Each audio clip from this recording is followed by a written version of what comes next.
So, General Secretary, let's start exactly by 12:05. Okay.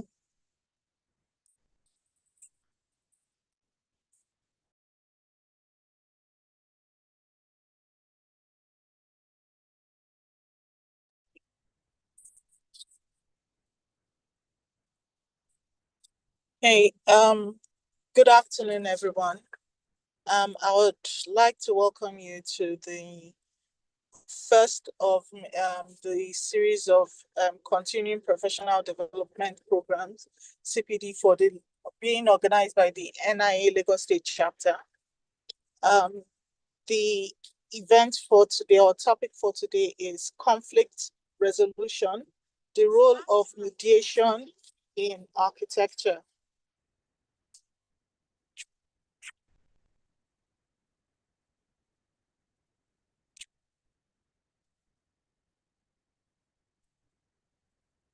We have two speakers here present. We have Fola Alade Esquire, and we have our second speaker for today, Architect David Majekodomi, FNIA. First, let's have the welcome address by the NIA Lagos State Chapter Chairman, Architect Abiodun Fatui, please. Thank you very much, Architect Ada, the General Secretary. I would firstly like to appreciate and thank all our speakers that have graciously agreed to deal with this topic for us in person of Barrister Fola Alade Esquire and his partner, Mrs. Yinka Kolade, who will also be speaking to us at a particular time in this seminar. Special thanks again to Architect David Majekodomi. Though on a very short notice, we asked him to prepare to speak on this topic. He's always been a mediator and a member of the Mediating Association of Lagos State or something like that, but I'm sure we'll get more information about that from him and from the team when they read his bio. Also, I'd like to appreciate all the fellows in our midst. I can see Architect Abimbola Ajayi. Thank you, Ma, for joining us. I'd like to appreciate my ESCO members that have made this happen and that are here also online in no particular order. The Vice Chair, Architect Muniba Odulami, the General Secretary that just spoke, and every other person here. You're welcome. All members of NIA Lagos State Chapter and friends of the chapter, I thank you for joining us. We'll make sure that we keep this under a maximum of 1 hour, 30 minutes. So once again, good afternoon, everyone, and welcome. I'm delighted to see many of you here today for our CPDP, focuses on conflict resolution with a particular emphasis on the critical role of mediation within the field of architecture and the built environment. In our profession, we are deeply involved in creating spaces, shaping environments, and bringing visions to life. However, the path for concept to completion is rarely without its challenges. Projects involve numerous stakeholders, clients, contractors, consultants, regulatory bodies, each with their own perspective and priorities. It is inevitable that conflict will arise. These conflicts, if left unaddressed, can lead to project delay, cost timing, and money. It can damage professional relationship, even within us here as architects. It hinders future collaborations.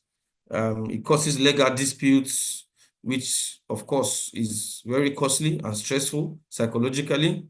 It comprises of different distractions and harm done to the initial concept or vision of that project. This is where the art and science of mediation comes in.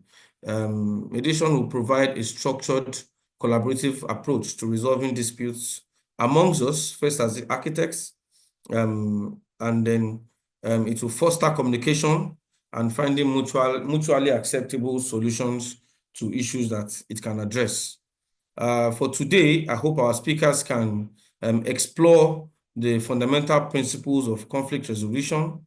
They can talk to us about the specific dynamics of conflicts within architectural projects, the techniques and strategies of effective mediation, how mediation can be used to preserve relationship and achieve positive outcome. Like I said before, we'll be hearing from architect David Majekodumi, who I said is a full member of the NIA and the RIBA. He's a fellow of the NIA, and most important, he's very, very experienced in the role of mediation in architecture. Also, we'll be hearing from Barrister Fola Alade Esquire, who is a professional mediator. He's my good friend. I'll call him a childhood friend.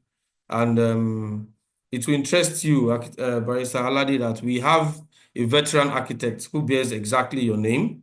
So when we sent out the first information without putting Esquire, some people thought we were going to raise him from the dead. But alas, maybe you are a reincarnation of architect Fola Alade, who happened to be a lawyer. Our goal in this CPDP is to equip our chapter members with the knowledge and skill to navigate conflict constructively, to act as effective mediators, and to promote a more collaborative and professional environment. The CPDP is designed to be interactive. So I encourage everyone here to participate actively, share your experiences, and ask questions by the end of the day.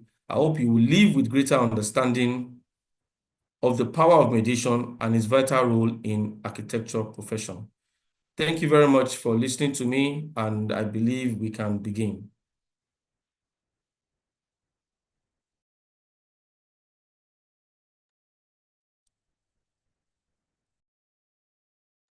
General Secretary, please. Yeah, thank you. Thank you very much, Chairman.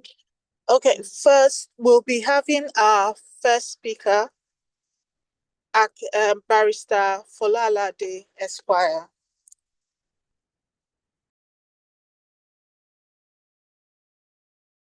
Fola Alade is a notary public and an accredited attorney mediator based in Lagos, Nigeria. He is the founder and principal partner at Fotefa Partners LP, a bespoke mediation firm in Nigeria. Fola Alade is a fellow World Mediation Organization, mediator of the Global Mediation Panel at the Office of the Ombudsman for United Nations Funds and Programs, a certified mediation advocate with the Standing Conference of Mediation Advocates, a trained mediator on the panel of neutrals of the Federal High Court, the Lagos Multi-Door Courthouse, the Edo State Multi-Door Courthouse, Lagos Court of Arbitration, and Lagos Chamber of Commerce and International Arbitration Center, a trained negotiator from the Lagos Business School, a certified emotional intelligence specialist, and a certified trainer with an international award in delivering training with the London Professional Training Center. He is the principal and founder of Fotefa Mediation Academy, another bespoke mediation training academy where he trains on the business and practice of mediation. He is also the executive director of the Incorporated Trustees of Attorney Mediators, ATMA, a consultant, facilitator, and trainer with the Standing Conference of Mediation Advocates, Better Worker Cosmopolitan Partners Limited, All Current Legal Research Firm, Legally Engaged Academy, and the Resource HQ Limited, where he trains on negotiation, mediation advocacy, workplace conflict, and emotional intelligence. He was a judge at the 8th edition of the International Mediation Competition and the 17th edition of the International Commercial Mediation Competition. Fola was called to the Nigerian bar in 2007 after obtaining his LLB honors degree from the University of Lagos in 2006. He is a member of the Nigerian Bar Association and the section on business law, Lagos Court of Arbitration, and a partner member with the NCNG, Negotiation and Conflict Management Group International. Ladies and gentlemen, are you ready? Alade.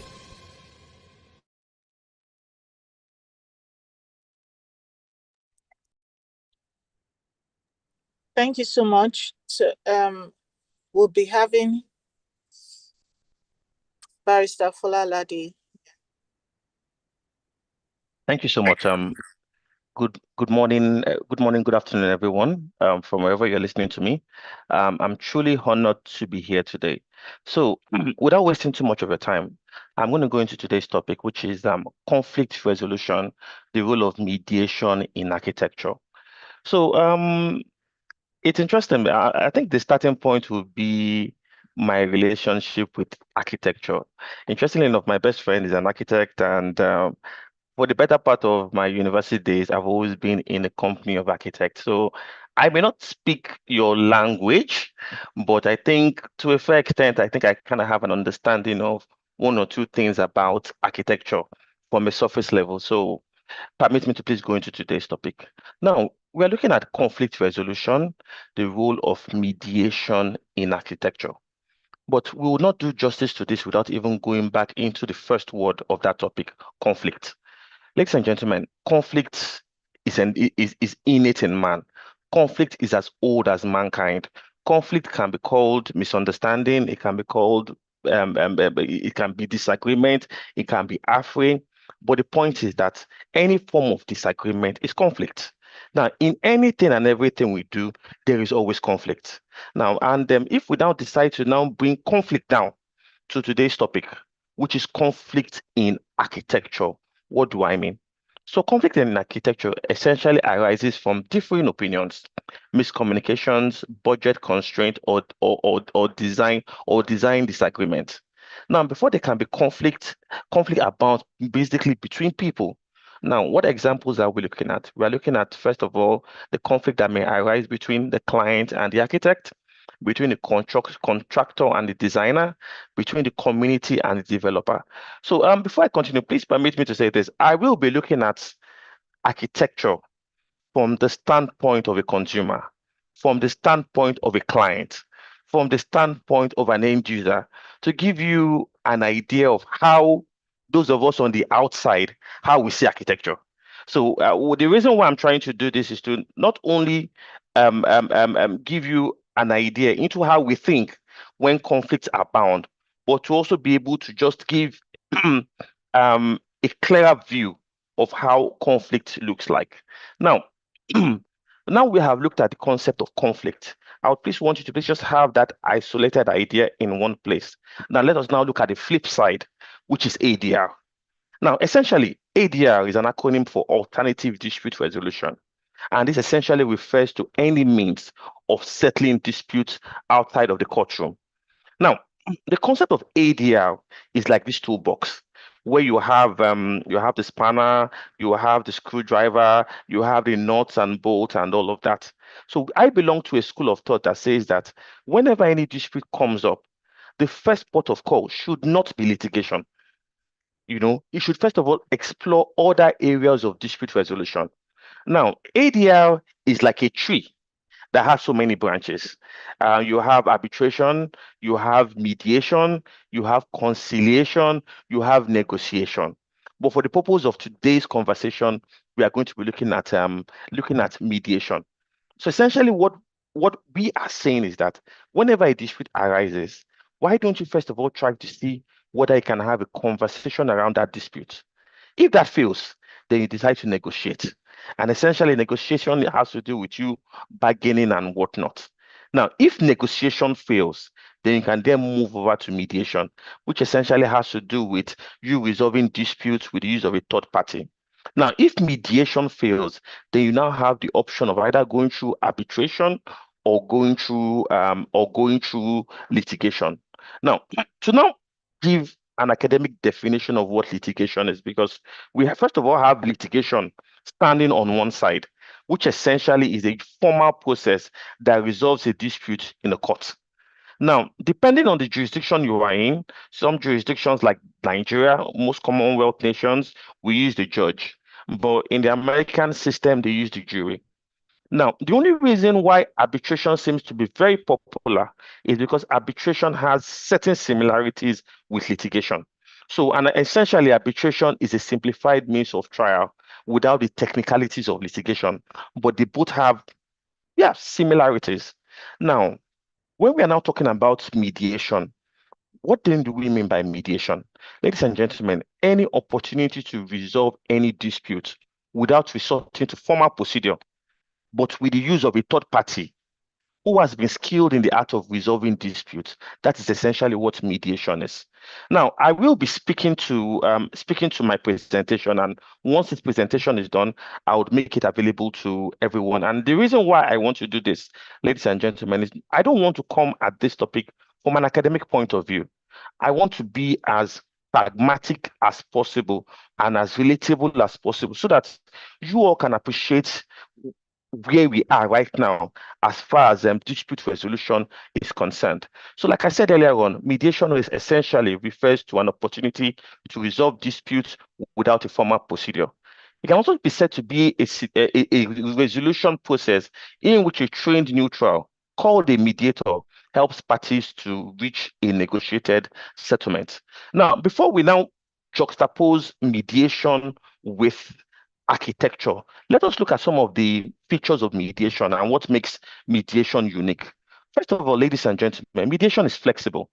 It's not the conventional form of dispute resolution where you always have to go to court. Mediation is flexible. Once the parties are willing to settle, it can be done from anywhere. You know, you can be in comfort. You can decide to adopt the online dispute resolution. You can decide to have the mediation anywhere formal. It's not the conventional place where you always have to go to court. And most importantly, ladies and gentlemen, it is conducted confidentially. Now, there are so many things that come up when disputes arise that the public do not need to know about.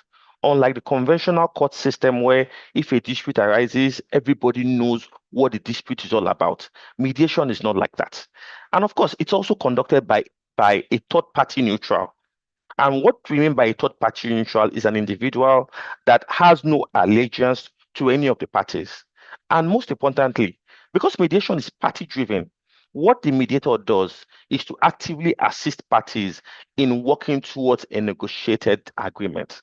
And I think the most important point we need to also understand about the features of mediation is that the parties are essentially in control of the decision that is made. Now, how then do we relate all of this in what's it called? One moment, please. How then do we put all of this into context when we look at the scenarios requiring mediation or when mediation is needed in architecture? First of all, please crave your indulgence that I do not speak your language. So I'm just going to try as much as possible to explain some of the disputes I've handled in mediation and some of the scenarios requiring mediation. First will be disagreements over design, aesthetics, and functionality. So like I said, I have a very good friend, Chukwudi Osakwe, who happens to be an architect. And I always tell him that, Chuks, when I'm ready to build a house, I would want this kind of design where the house is probably tilted sideways. You probably put the staircase somewhere. You know, the way we conceptualize design in our heads is different from how you architects look at it, because a lot of times it's always more or less function over form. You know, we are thinking of just coming up with something extraordinary, but the architects are looking at, okay, fine, how relatable is this building? Most importantly, how safe is this building? How is X, how is Y?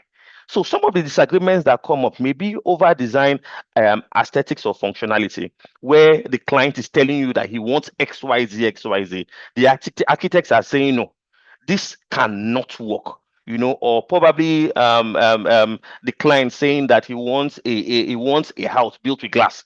He wants all the features of how a house looks like, but essentially he wants them in a glass design feature. And of course, the architect may raise concerns about energy efficiency, maintenance cost, and whatnot.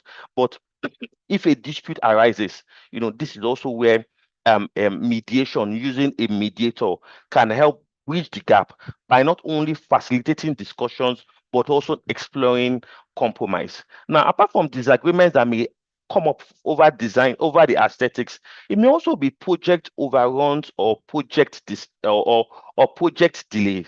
Now, sometimes when I drive past major constructions, I always see outside. I'm so sorry, I don't know how to better put it, but there's always this billboard outside.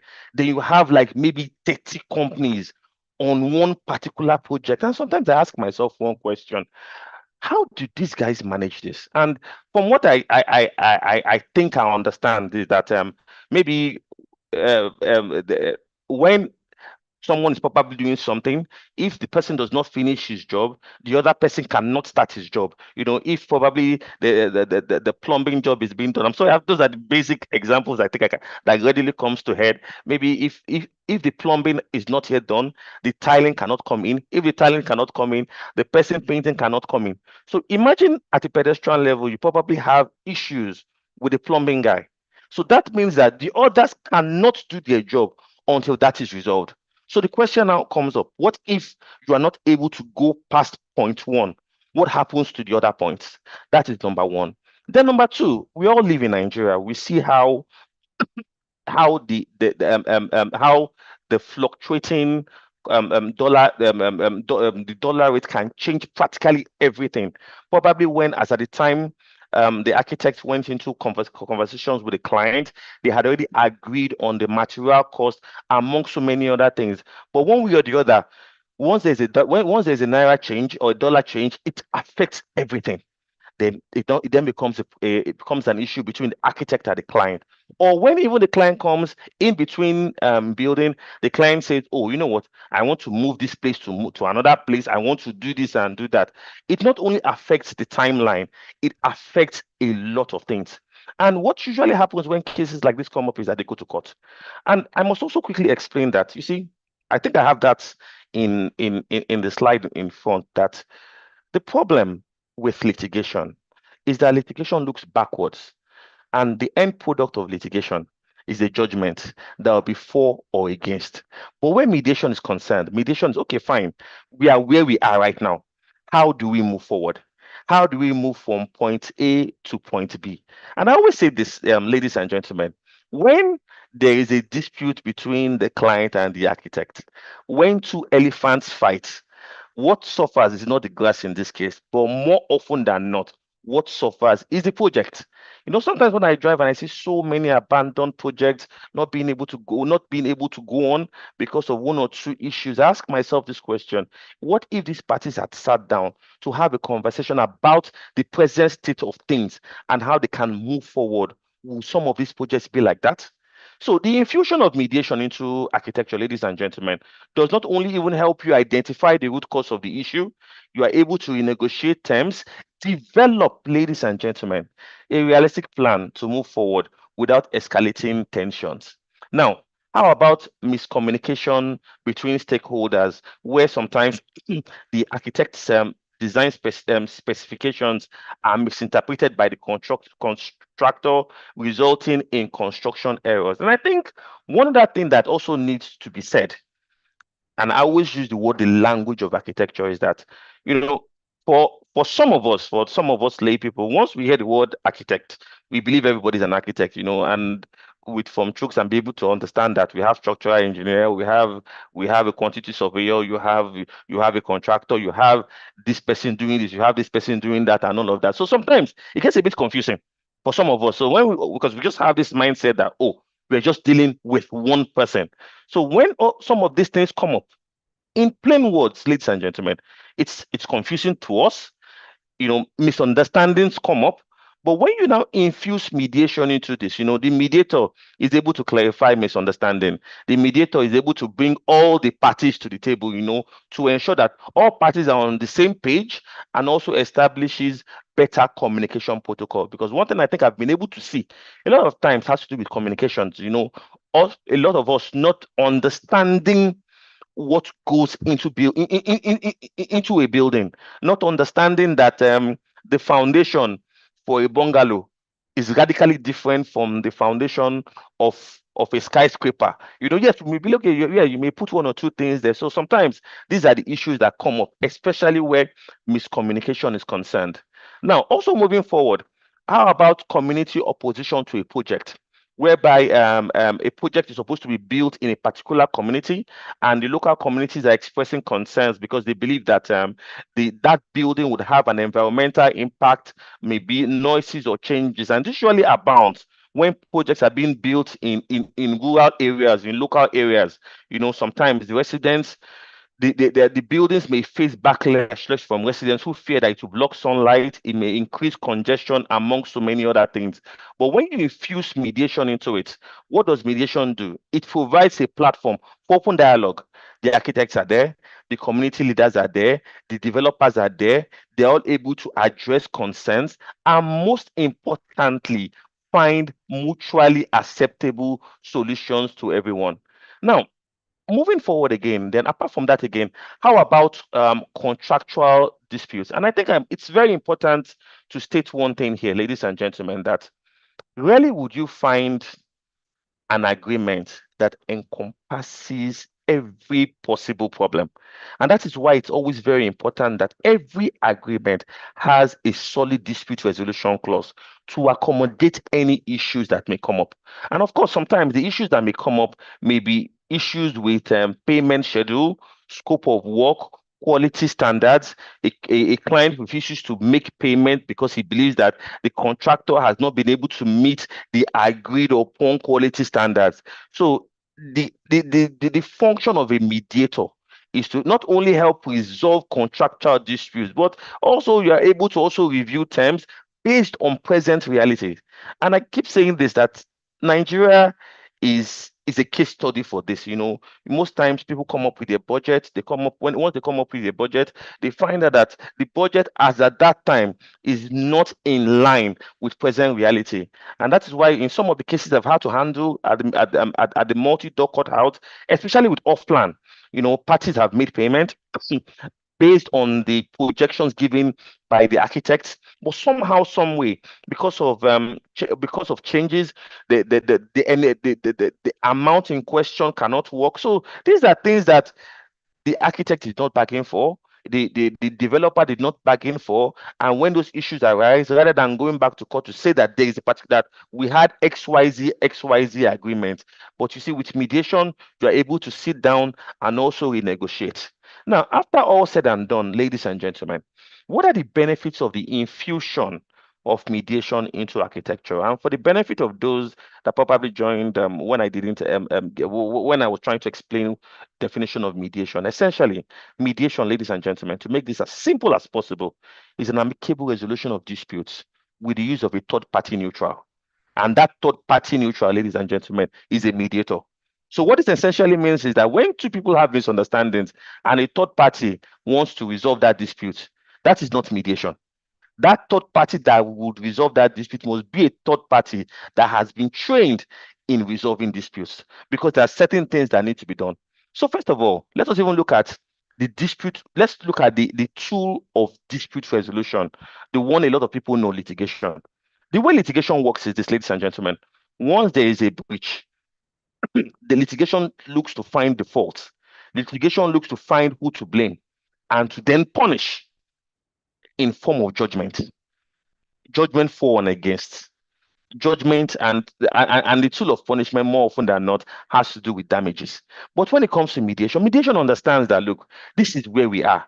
How do we move from point A to point B? And why mediation is so important in architecture is that we are talking about projects here.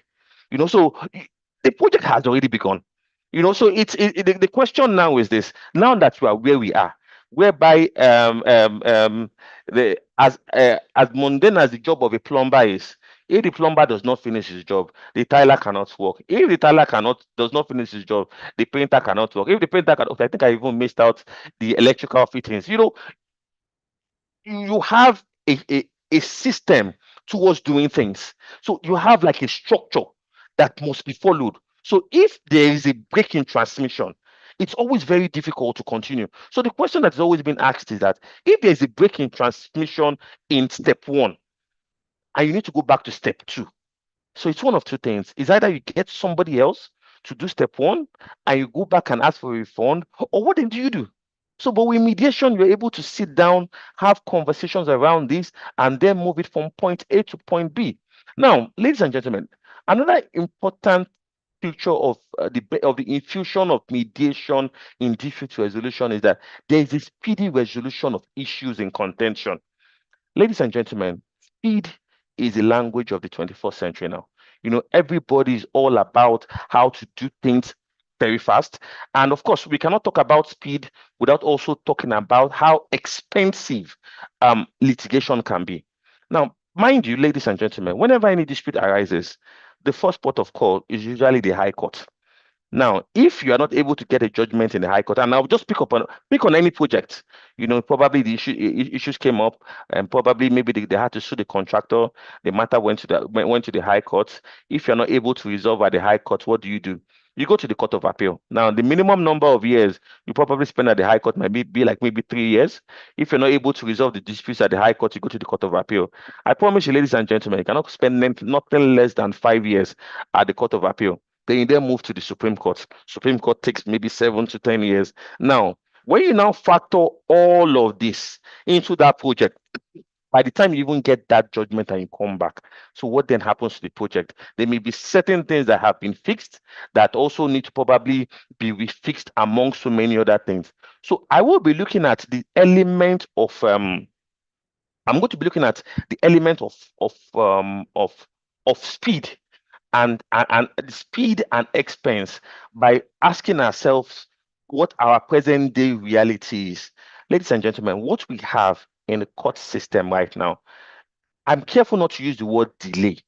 I would rather use the word congestion, because while disputes are arising from construction, we have disputes arising from commercial, we have disputes arising from every facet of life. Bearing in mind, ladies and gentlemen, that this conflict that we're talking about, conflict comes up in every way. And the only acceptable means of resolving disputes is by going to court. So what that invariably means is that everything is coming to court.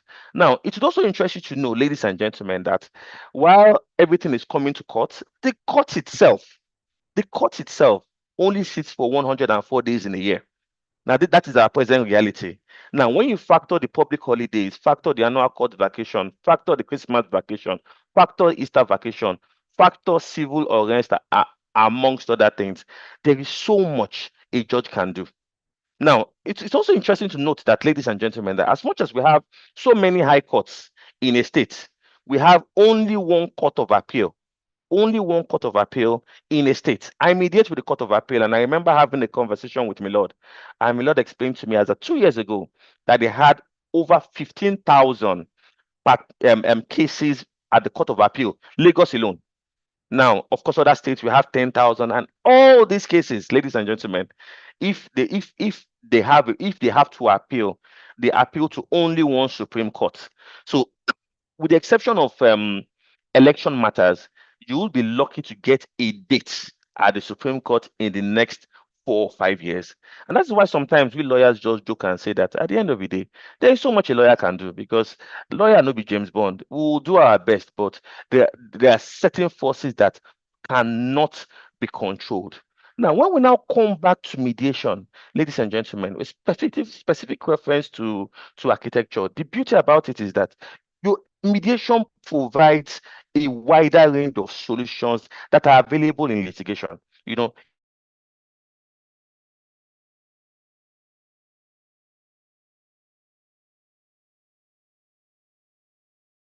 I'll say this is that, you see, because architects, you have the working knowledge of architecture. you're going to do a better job resolving your dispute than when you bring a Folalade to come and resolve your dispute. Yes, I will come in. I will look at the starting point, which is the contract. But if I have an architect that is trying to come up with quote and unquote genuine reasons why he or she is not able to do what he wants to do, but you know that these reasons, they may make sense when he says it, but because you have that working knowledge, ladies and gentlemen, you have a better chance of having those disputes resolved than another person. So that is why I I belong to the school of thought that there is nobody that can resolve an architectural problem better than an architect. So, but the only thing that architect needs is to have that knowledge of dispute resolution. And my partner, Mrs. Yinka Kolade, would also explain more about this. Then again, to also go further, let us look at where we are right now, ladies and gentlemen. And I say this, the future of dispute resolution, ladies and gentlemen, is now. The only problem is that the future is unevenly distributed.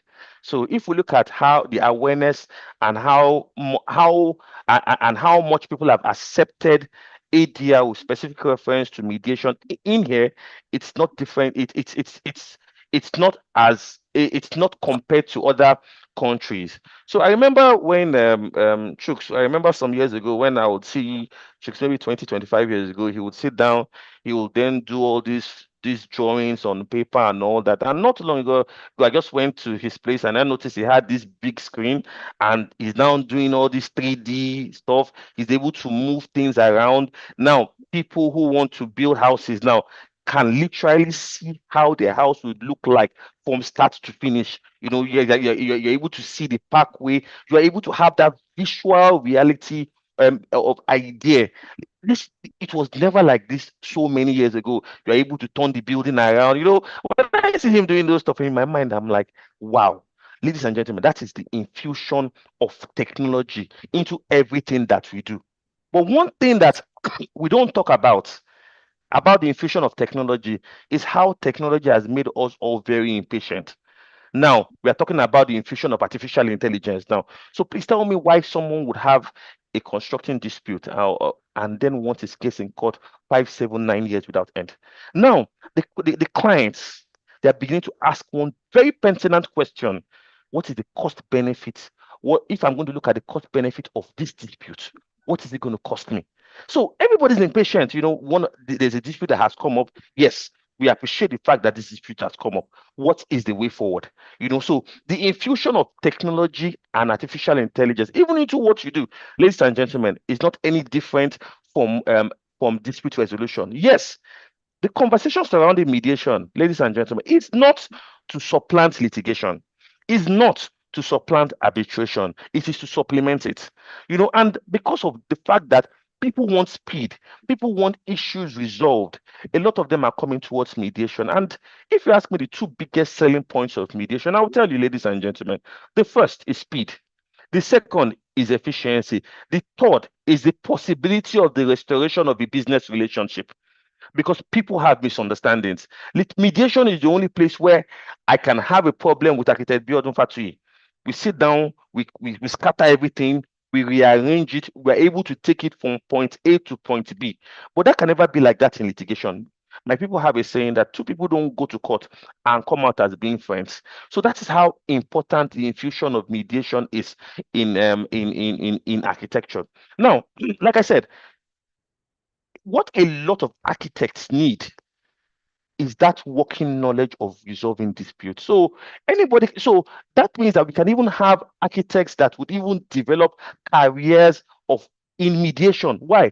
Because they understand the language. Now, I'm sure some of you would be smiling at some of the analogies I'm using, trying to use the plumbing, and somehow, some way, I'm putting the electrical fitting after the painting of the house. You know, so imagine if you as a mediator, you understand the language of mediation, you understand the language of architecture, you know that disputes arise. Ladies and gentlemen, you're going to do a better job resolving disputes. So that means that what's it called? A Deji Adeboye can wake up and say, or Tony and say, you know what? I understand all the issues coming up in architecture. So I want to be a mediator resolving disputes. I not only want to even be a mediator, I want to even set up an independent mediation practice. I want a scenario whereby when disputes come up, rather than the clients having to go to court and all of that, NIA to have an internal dispute resolution system that Mrs. Yinka Kolade would even explain. Or you can even say, okay, fine, I even want to focus on be an expert mediator in construction.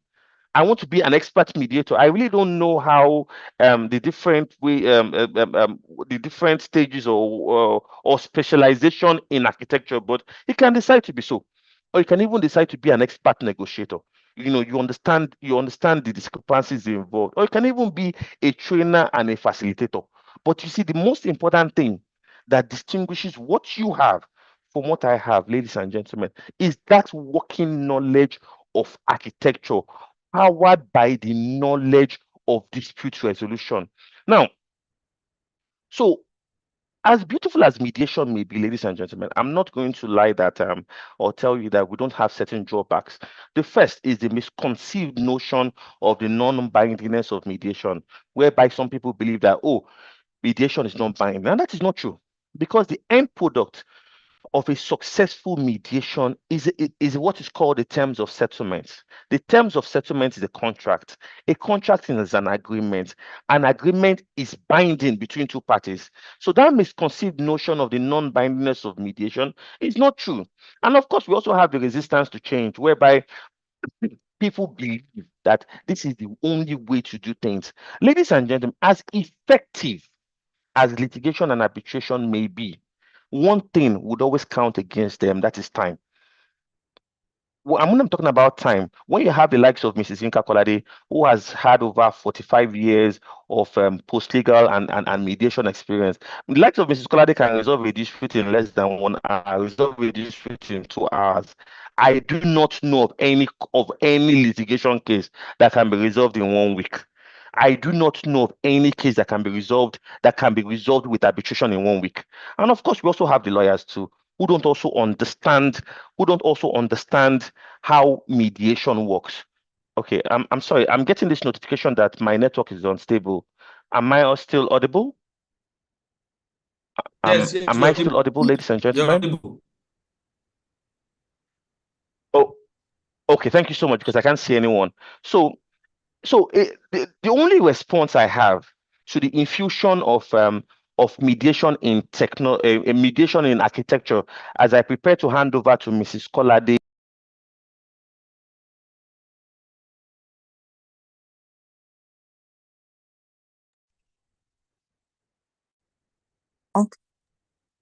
Okay, is Mrs. Kolade on the call? Yes, I am. Good Please, afternoon. ma, you can take it from there. Okay. I think I was meant to talk about how to resolve disputes, and then probably take questions from the audience, if I'm not mistaken. I was hoping that Fola could round up and then, ease me into what I really needed to do. Let me first of all say thank you for having me. At some point, I might have to turn off my video in case that will affect my network. I don't know. So please, you bear with me. I'd like to say thank you to the organizers, to NIA, and Mr. Majekodumi for having me. I'm really happy that I have this opportunity to be able to say a few words. Okay, Fola is back. Fola, do you want to round up? Yes, please, Mrs. Kolade. I would like to quickly round off. Thank you so much. Quickly? Yeah. Yes, my sincere apologies. So as I conclude, one moment, please. So I was talking about one of the drawbacks we have is that people don't understand that mediation is like introducing a solution to a problem that people don't even see or understand its benefit or its worth. And what do I mean by that? I think the conventional example I would use would be the upgrades we have on our phones, whereby yes, at the time they came up with a phone, yeah, a phone was a good means of communication. It was a landline, but we didn't think that there would be any need for the phone to become mobile. Now the phone became mobile, and we can see oh, we can actually move from one place to the other. Now we notice that, oh, we can even send SMS. At the time we came up with an SMS, we thought SMS was the best thing that has happened to us. From SMS now, we're able to send WhatsApp. From WhatsApp now, ladies and gentlemen, we have fast forward now. You can do practically everything with your phone. Now, while we are still trying to contend with that, we have the infusion of artificial intelligence. Now we are still trying to grapple with that. We have ChatGPT, we have ChatGPT, we have DeepSeek. So where we are now, ladies and gentlemen, as far as disputes, as far as products are concerned, is that a lot of the products we see right now is that it's focused on a target audience that do not yet see its worth or understand its benefits. So I will be handing over to Mrs. Yinka Kolade, but I will not, but to do justice to that, please permit me to quickly introduce Mrs. Kolade. Ladies and gentlemen, Mrs. Yinka Kolade is a qualified lawyer working out of Pembroke Chambers, and she's also the consulting partner to Fortefa Partners. And she has over 45 years of experience, not only as a lawyer, but from diverse areas of corporate law, ranging from joint venture, banking, entertainment, oil and gas, construction, ladies and gentlemen, environmental and telecommunications law. She also renders legal opinions to clients, and she has rendered legal assistance to clients in different transactions. Mrs. Yinka Kolade holds an LLB, BA, LLM degree from the Kingston Law School, Surrey, England. She has she's also an arbitrator. She's also a certified skills, commercial and workplace. She's a member of the World Mediation Organization, and she's also the mediator of the Court of Appeal. Ladies and gentlemen, I will be bringing Mrs. Yinka Kolade. And interestingly enough, before I hand over the baton to Mrs. Yinka Kolade, everything and anything I know on the business and practice of mediation, I learned it from Mrs. Yinka Kolade. So she was actually my teacher. So I'm super, super, super honored to be drinking from her fountain of knowledge. So, ladies and gentlemen, I present to you Mrs. Yinka Kolade as she takes us through the recommendation feedback, and then we'll also take the questions together. So, Mrs. Yinka, the floor is yours. Thank you. Thank you very much, Fola. I wasn't sure it was me you were actually introducing. I thought it was someone else. I can do that again if you want. No, thank you. Ladies and gentlemen, well, you've put a face to the name, so I would not, like I said before, in case we have network issues, I might need to switch off my video, I'm told. So please bear with me. Thank you very much, Fola, for that. Ladies and gentlemen, I want to believe that we all by now have a fair idea of what mediation is and what it pretends to do and the advantages actually of deploying mediation in your conflicts. Of course, there are other means, there are other ways to sort out conflict, like Mr. Alade said, especially in alternative dispute resolution space, that is, methods aside from litigation. So it's not just mediation, but today we're focusing on mediation. Now, he's asked me to talk about recommendations moving forward, what we would like the NIA to consider, and what we would like to see moving forward in the mediation in the mediation space in architecture. And the first thing, of course, is knowledge. Knowledge. When Fola was giving his lecture, he did say that, he doesn't speak the architectural language, so, he's just going to jumble things together and say a few words in his own layman's language. That's fine. That means he doesn't have subject matter competence. He doesn't speak the language. He's not an architect, obviously, but as far as dispute resolution is concerned in the architectural space, he can deliver on that. So what am I trying to say? That you need to learn. You cannot give what you don't have. So you need to learn. And that's why, to start with, we would recommend that, architects do like a working knowledge training. You don't have to be a certified mediator, but you can be, if you want, you can pursue it. We can tell you where you can get the proper professional training, either local or international. But at least have an idea, have a working knowledge training, in the sense that when you find yourself in a mediation, for instance, you can at least follow.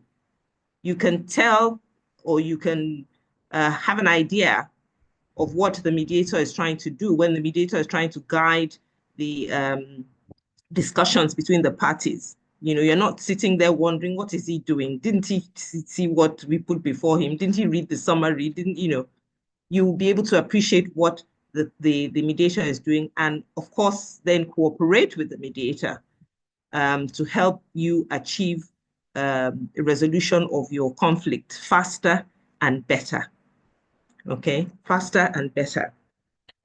Yes, you might say, because I think Fola also mentioned technology in today's world. Technology, yes, there's quite a lot of that, and I will mention one or two ways that it can aid. But when it comes to things like AI, Fola always laughs at me because I always tell him that my technology is limited. But talking seriously, AI can tell you how to resolve a dispute, okay?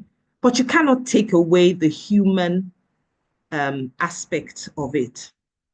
And that borders on acceptability. You can suggest all kinds of things, which the AI will do for you, tell you that, oh, because this one did this, so you can do this and do this. But what about acceptability from us, the humans, that are involved in it, that have to deal with it, okay? That have to, find a way to move forward, even with the suggestions. Things can be suggested, but if it is not accepted, then of course you can't move on. And that is a key issue of mediation. It's a key feature, don't let me say issue, key feature of mediation. It's party driven. So those that are involved in the dispute must own it and must actually agree to whatever it is, whatever resolution that you're trying to put forward to them. Okay, if they don't agree, you're not likely to have a proper outcome to that mediation. Okay, even if they agree, someone after a couple of days will renege and say, oh, I wasn't thinking right when I said that. Oh, did I agree to that? Blah, blah, blah. But if it's something that has been accepted, you find out that you have no issues. And of course, there's the issue of enforceability, because I think I saw a question in the chat box, someone asking that, mediation agreements, what if one party decides that they want to renege? And I think Fola also mentioned the issue of what happens to an agreement that, some schools have said, oh, no, mediation is not binding, so that agreement is not binding, blah, blah, blah, but that is not correct. But I'll leave that for when we take on questions. So training, like I said, working knowledge training is very key. You can decide you want to go professional. Like I said, that's fine. There are different ways you can be involved in mediation. You can be a mediator, you can be a mediation advocate. So you're wearing different caps. And of course, you can also learn a bit about other methods of resolving disputes outside of the courts. Arbitration, for instance, is also a process that's used a lot in the construction industry. You might decide to have an idea of that as well, just so that when you find yourself in a mediation, or when you're confronted with an issue or a conflict, you will know where to go and the first thing to think of in resolving the matter. Next, we have efficient case management and documentation. Efficient case management simply means that you sort out, get all the issues properly documented. You know which one to address first. Okay, you don't put the cart before the horse. Okay, and you ensure that you resolve in such a way that all those who are involved can then take the next step, can then move forward, because everyone has to be able to move forward from whatever resolution that is given. It's not for, the architects to say, okay, fine, I've found my way out, I can do this design this way. And then you leave the engineers behind, or you leave the contractor itself behind, okay? And then documentation is very key. You need to document whatever it is that you agree, because you never know, you might have future disputes. Or if you don't have future disputes, if anything comes up with regards to the issue that was resolved, you can always bring out the documentation and say, this was what we agreed to do. This was how we agreed that we will move forward. Next, from what I see here, is deploying online dispute resolution. Okay, online dispute resolution simply means you don't have to meet. You can do it online. I mean, there are all kinds of virtual meetings that take place, all kinds of platforms that offer this. It just makes it simpler. So you can actually be on site and, have an online dispute resolution. Maybe there's a problem. You can easily connect with whoever is involved, or whoever needs to be part of that meeting, and be able to solve the problem. You don't have to wait until you meet. In that way, you save time, and there's a speedy resolution of the dispute. Now, where companies are concerned, we also recommend that you have an internal dispute mechanism. I know that for a lot of architects, some work solo.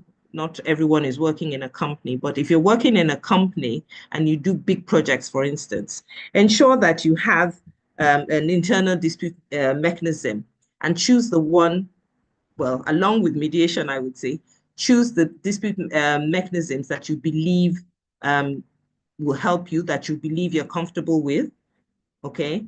And the ones that you feel you are convinced with to explore. That is also recommended.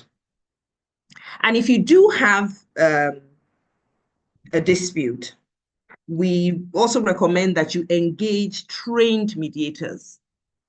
I say this with utmost respect to my colleagues, in the lawyers, those in the profession, and also some people that say that they are mediators, because you find out that if the person is not well trained, that's the starting point, to have the professional training.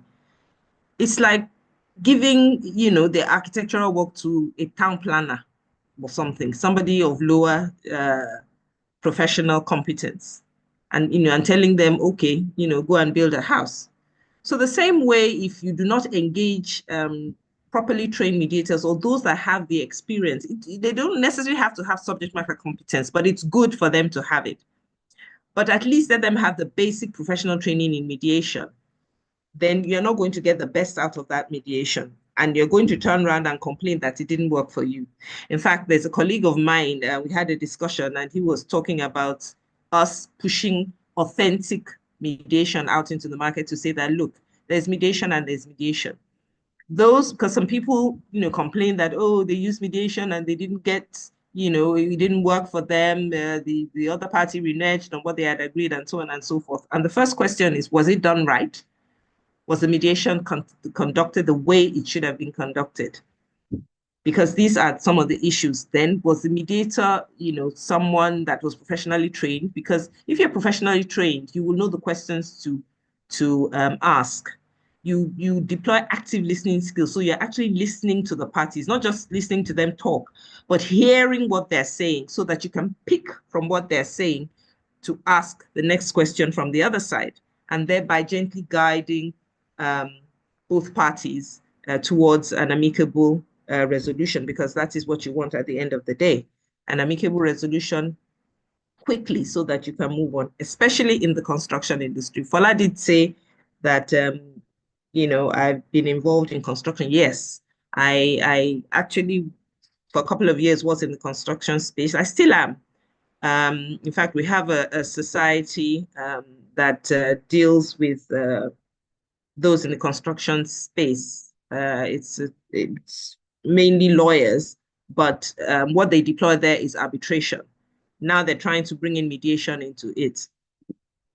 So, we have that. Yes, I was, and I still am in the construction space. So I have an idea of what goes on. I've been involved in quite a few projects. Funny enough, not as a lawyer, but as a project coordinator. So I'd wear many hats. On the one hand, the legal, on the one hand, how to resolve the disputes as, mediator. In another space, maybe as a mediation advocate, standing in for architects or engineers or whatever. So that has helped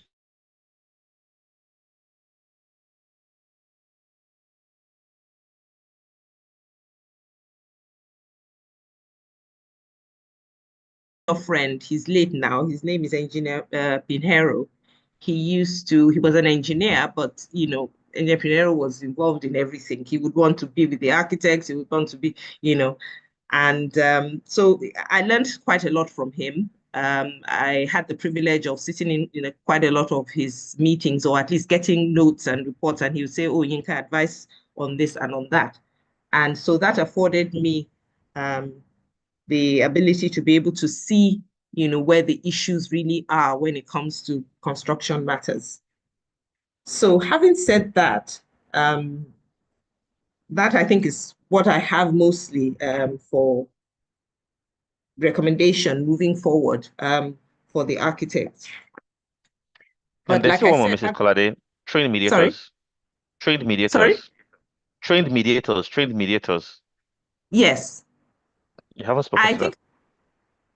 Okay, I think, trained mediators. Yes, I think I spoke about that when I said that you should try as much as possible to employ um, trained mediators for your matters, and Okay. probably mediators that have experience. Okay.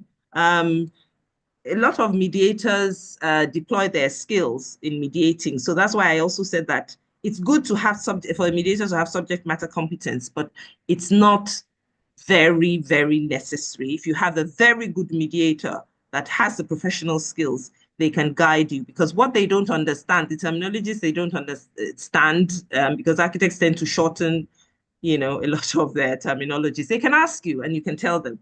You can ask either side. So that is very, very important. And it's very, very easy to find out, the trained mediators out there.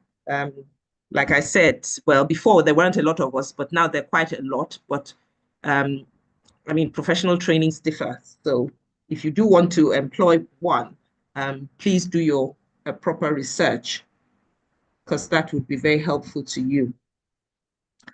Now, I don't know whether, Fola, whether you actually intended to mention.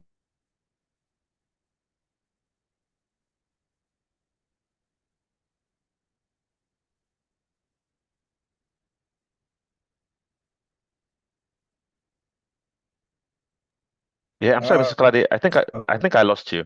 So I think this Maybe the will now. questions to bring that.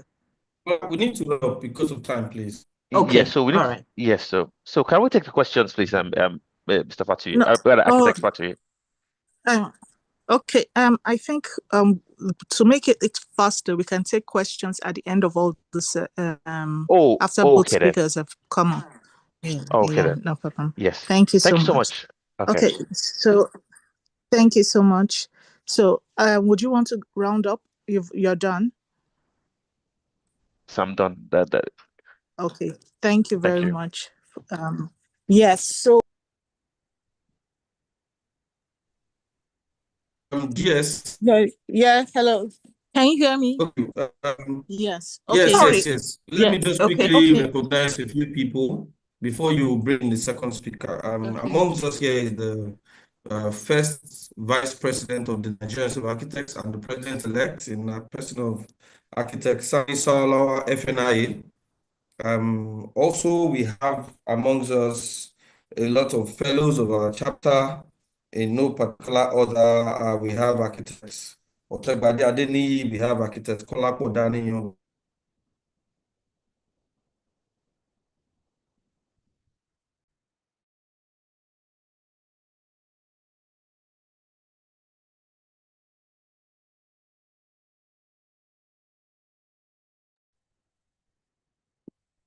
Hello? Yeah, okay. So I think we've lost the chair, but going forward, we'll be having the second speaker come up. That's in the person of architect David Majekodomi, FNIA.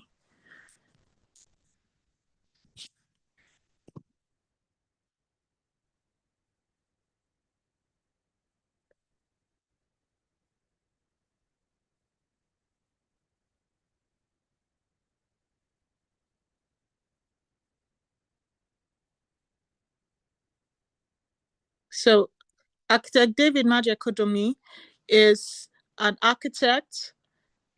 Architect David Majekodomi is a fellow of the Nigerian Institute of Architects, full member of the Royal British Architects. He's also the vice chairman, Association of Professional Bodies of Nigeria, 2024 to date. He was the chairman, Nigerian Institute of Architects, Lagos State chapter, from 2020 to 2024. He is a fellow of the Nigerian Institute of Architects. He's a full member of the Royal Building Engineers in View. He's a member of Architects Registration Council Nigeria, International Associate Member of American Institute of Architects, Chairman, CampExCom, Capital Project Expenditure Committee of Ikoyi Club, 1938. He's an architect, a project manager, an arbitrator, an urban designer, building engineer, reality consultant, and lecturer with over 25 years experience in the field of commercial, religious, retail, educational, industrial, housing, sport, leisure, and infrastructure development. Please let's welcome architect David Najekodomi, FNIA, as he gives us his own topic.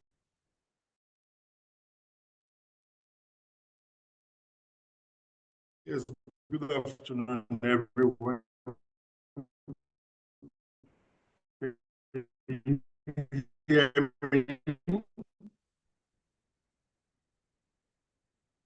Good afternoon, everyone. Yes, sir, we can hear you now. Yes, sir, we can, sir. Good afternoon, everyone. Can you hear me? Yes, sir, we can hear you, sir. You might want to share your screen, sir. All right, thank you very much. First and foremost, let me say hello to my dear incoming president, architect.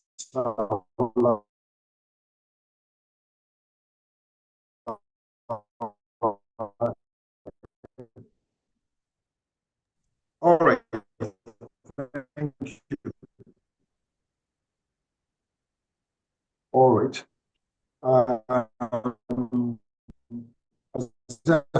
First and foremost, let me say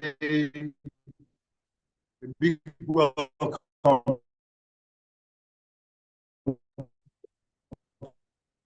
to Excuse me, sir.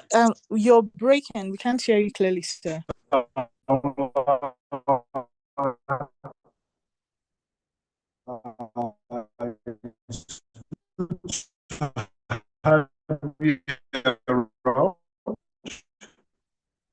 and thank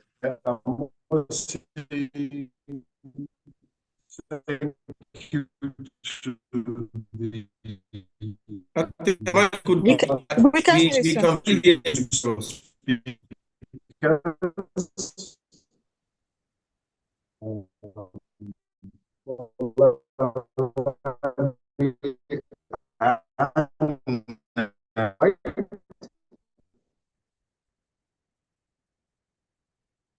Can you see my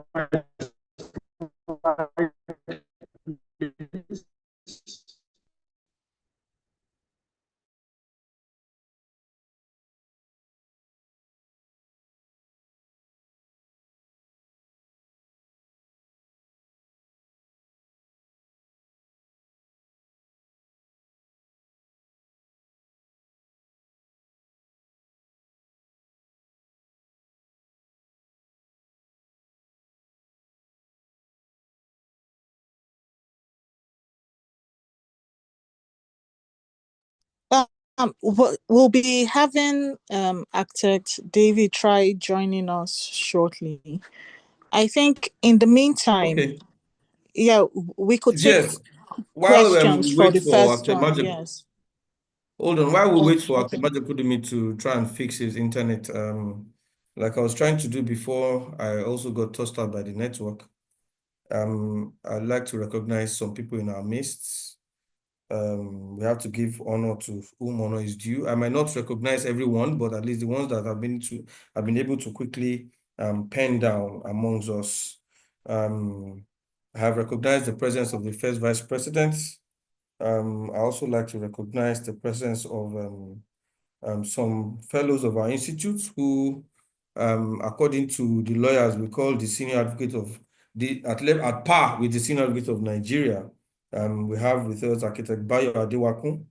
We have with us architect Abiodun Olowoporoku, FNIA. We have architect Hilary Aneto, FNIA. We have architect Emmanuel Atubu, FNIA. We have architect Adefemi Wahab, who also is the chair, Ikeja branch. We have architect Innocent Okoli, FNIA. We have architect Femi Agbola, FNIA. We have architect Kolapo Daniyo, FNIA. We have architect Otegbade Adeniyi, FNIA. Also, we have the Director of Architectural Services in the person of Architect Bolanle Olukare, that's of the Ministry of Works. And we have the also Director of Architecture in the Ministry of Housing in the person of Architect Orelaja Ayotunde. I also like to recognize Architect Tunde Sani and Architect Tuoyo Jeremigbe, who are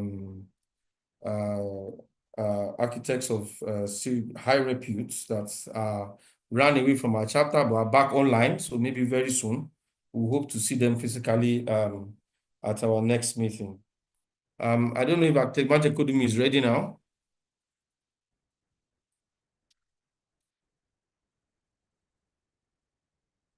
Sorry, can you hear me? Are you ready? Yes, I'm ready. Can you hear me? Yes, we sir, can we hear you. can. It's a lot better now. So go ahead, please. Yes, I think I have to swap from the video to the audio alone. Now, all protocol duly observed, but I must recognize the incoming president of NIA. Like I said, thank you so much, Minka and Fola. Now, I hope you can see, I'm sharing my screen now. Can you see my presentation? Yes, we Yes, can. sir, we can, sir. Right.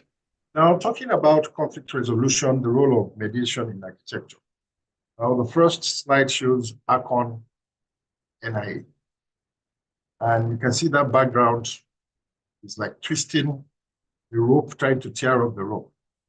This is also a dispute, which we've all been past maybe 7 or 8 years, but I'll talk about that later.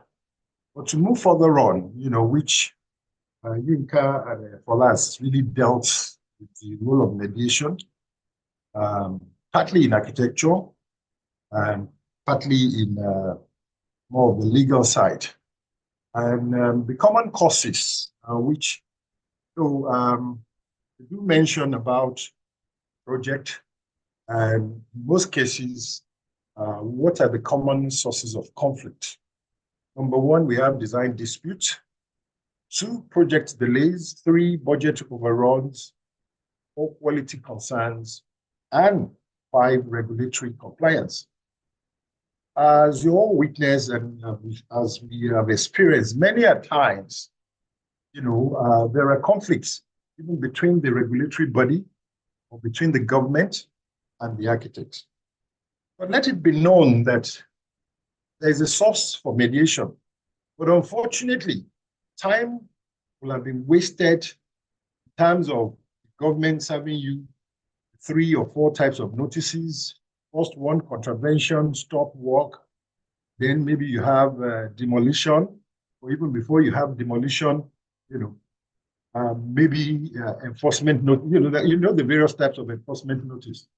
But at the end of the day, when I said there is a mediation side of it, which comes very, very last, is to do with the appeals committee, which Architect Adebola Ajayi has been in the appeals committee for quite a while.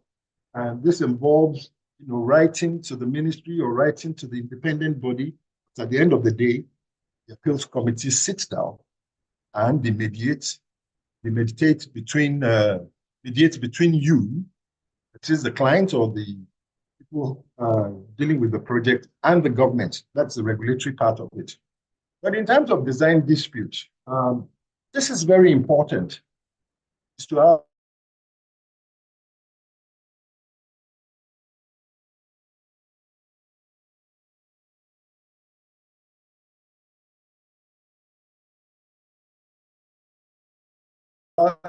to always have everything in balance.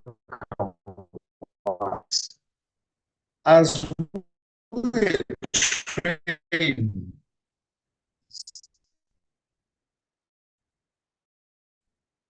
within 5 days, anything. So in terms of, can you hear me? Hello, can you hear me, everyone? Yes, we can hear We can hear you now. you now, sir. All right. So in terms of design disputes, like I mentioned, it's always good to have everything in black and white, because many a times you take oral instruction from the client, and as time goes on, since you don't have it in black and white, even the social media today is quite good, because whether you have it on WhatsApp or you have it on your email, at least it's always good to have it black and white. Then the project delays, sometimes the site condition, like I mentioned on the regulatory compliance, permit issues causes disputes sometimes, and the contractor inefficiency. Also, talking about the project budget overruns, there's always a disagreement when it comes to cost. Because let's take our country for an example. As at the time when the bill of quantities, or as at the time when the schedule of materials and labors are made, you find out that the price or the cost of last month or 2 weeks ago is different to what it is today. So definitely there will be a dispute. But there's always a clause that we need to add that, okay, fine, this only exists, or this can only last for 2 weeks or 3 weeks. But at the same time, there are some very, what I might call very rigid clients that tell you, sorry, this is the agreement I have with you, have an issue. But let's always have that clause that definitely we have to allow for variation, most especially in Nigeria, where the prices are not stable.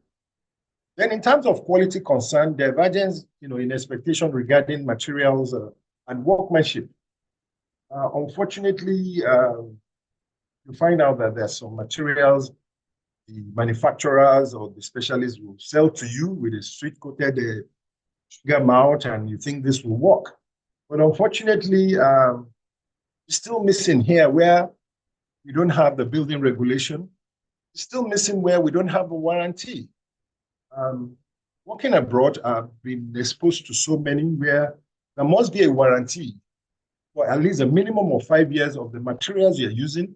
There must be a warranty of even the installation, the mechanisms, in terms of what you're using. And we are not there yet, but I believe we'll get there. Now, going on to, the mediation process in architectural conflict, I mean, Yinka and Ola has dwelt so much in this. But having, being an arbitrator, must tell you that sometimes mediation is better. A very good case which I had some time ago is the client and the contractor have gone to court. One getting a SAN, one going to Federal High Court, one getting to State High Court. And I'm glad Yinka and Paula can testify to this. Now, the State High Court is different to that of the Federal High Court. But also in the contract, the standard form of contract we use in Nigeria today clearly states that if there are any dispute, this law or the law of Nigeria allows for arbitration. So this both clients, they spent about 20 million going to different courts. But after wasting about 4 or 5 years, now came back to that contract which they both signed, which says got no choice than to go to the arbitration. Fortunately, I happens to be the arbitrator because they applied to both NIQS, NIA, and NIA appointed me as the arbitrator. But give and take, the arbitration took us almost about 2 or 3 weeks. But at the end of the day, we had to bring in sentiment, and I'll tell you why the sentiment came in. Now, the sentiment came in because the client and contractor and my daughter, contractor's granddaughter, the client's daughter, and my own daughter were in the same class. They are friends, and the three of them do have a sleepover in each other's house. And like you know, the women, the mothers are the one mostly in charge. Even I see the daughters, but I never even related it to the client, never related it to the contractor. So at the end of the day, you know, I mean, they all agree on the fee to pay the arbitrator and things like that. But what is more important, or what is very crucial role in mediation, is the sentiment. And sentiment plays a crucial role in mediation, where it's often seen as a logical or structural process or emotional sentiment. So when you look at the benefit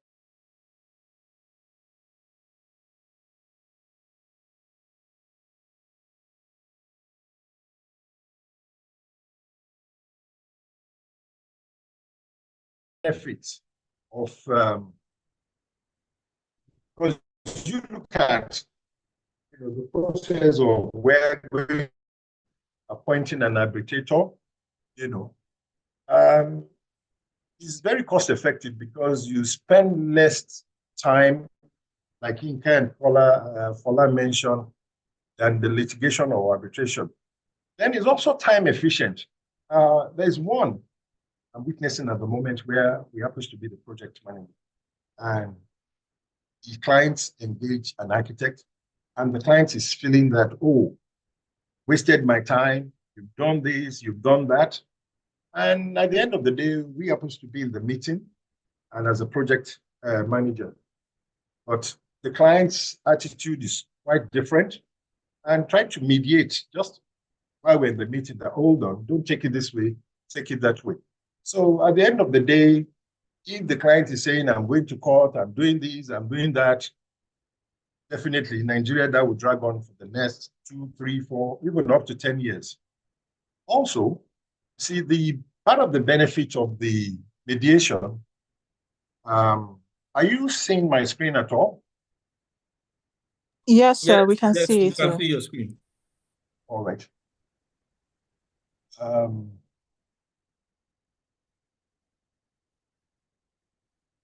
See, part of the, what's it called, benefit, you know, is confidentiality. You know, the mediation, like Inka and Ola mentioned, is more private and does not create a public record, like the court proceedings where you have all the paparazzi, everybody just want to be seen, want to know about this. Now, also part of the benefit of mediation in architecture is preserves professional relationship. You know, since mediation promotes collaboration, mutual understanding, it helps maintain working relationship between the architects, the client, the contractor, where allowing future projects to continue without hostility. And also, it's flexible and has a tailored solution. You know, unlike the rigid court judgment, or mediations allow parties to craft creative, you know, customized solution that best meets their specific needs. Also, is less adversarial, where mediation foster an open communication and comprise reducing animosity, allowing parties to move forward without bitterness. And lastly, it encourages compliance. Since the parties actively participate in crafting the resolution, they are more likely to comply with agreed terms and compared to court-imposed decision. But at the same time, there are drawbacks to mediation architecture. Like I mentioned when I started, I said, there's nothing as good as to have everything in black and white. But sometimes mediation has this non-binding nature, where the mediation agreement are not legal binding unless formalize it into a contract. And where the party may later refuse to comply, requiring further legal action. That's just one big drawback, mediation. Also, dependent on willingness to negotiate. If one party refuses to cooperate or negotiate in good faith, mediation may fail, wasting time and resources. But also, it lacks legal precedent. Unlike court judgment, mediation does not establish legal precedent, which can be important in cases involving regulatory compliance or contractual disputes. Also, part of the downfall or the drawback of mediation is, it may not be suitable for all disputes. In cases involving serious legal violations, fraud, bad faith actions, mediation may not be effective. Litigation may be necessary. Also, potential power imbalance. If one party has a significantly more power, influence, or legal knowledge than the other, mediation may lead to an unfair resolution. And lastly, under the drawback, no guarantee of resolution. Unlike arbitration or court rulings, mediation does not guarantee final resolution. Parties may still end up in litigation. Now, looking at the role of architects in mediation, the architects play a crucial role. In most cases, at the center of the dispute involving design, construction, contract, project execution, their expertise on problem-solving skills and ability to communicate technical details may take them valuable contributors to resolve conflicts in the environment. Some architects on the role of mediator, leveraging their industry knowledge to facilitate discussion and help disputing parties, such as fair resolution. 1, understanding the technical and contractual issues.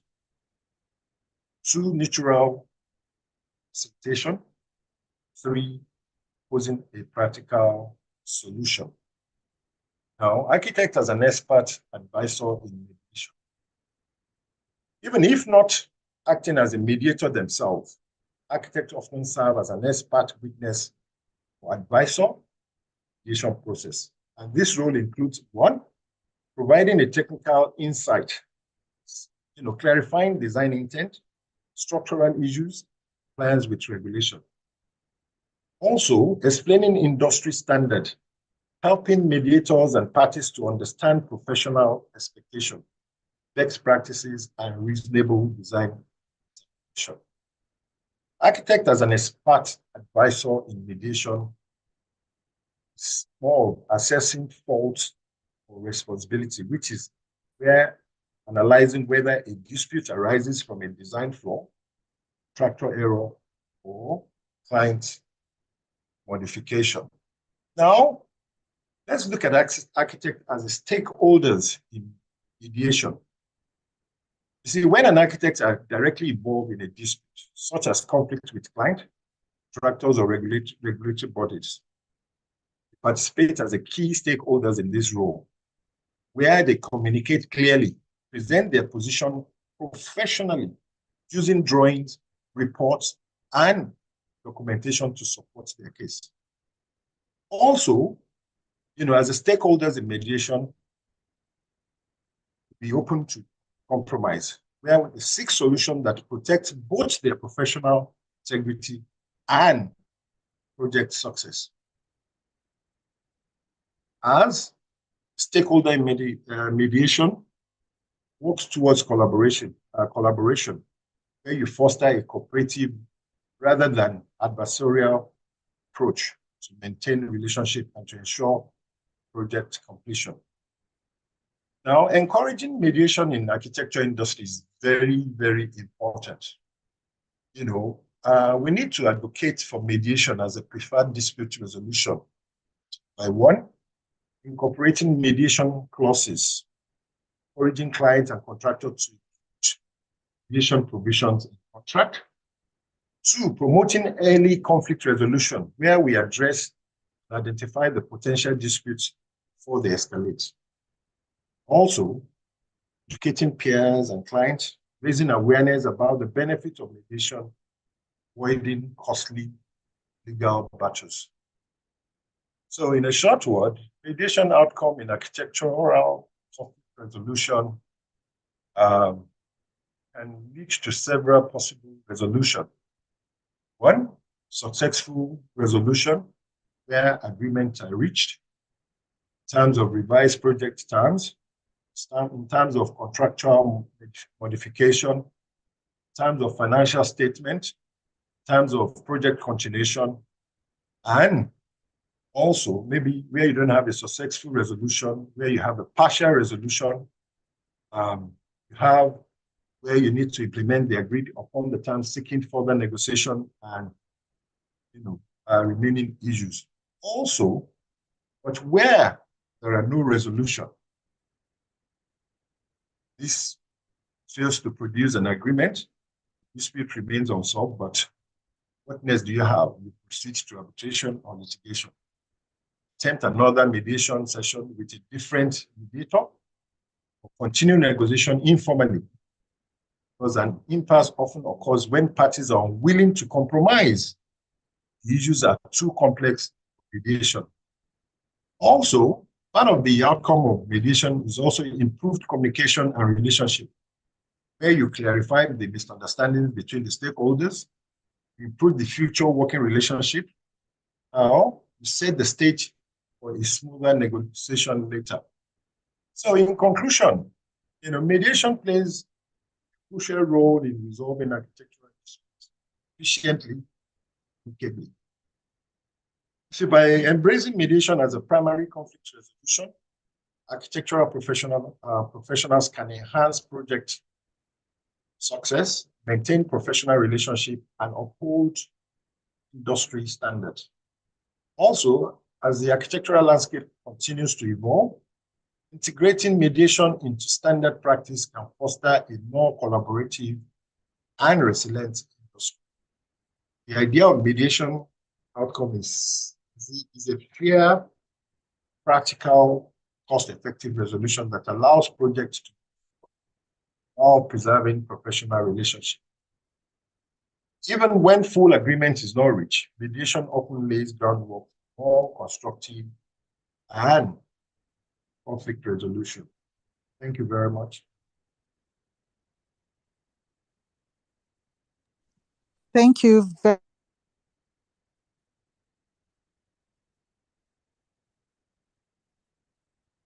much, Kudomi FNIA, for the great presentation. We also thank our previous speakers.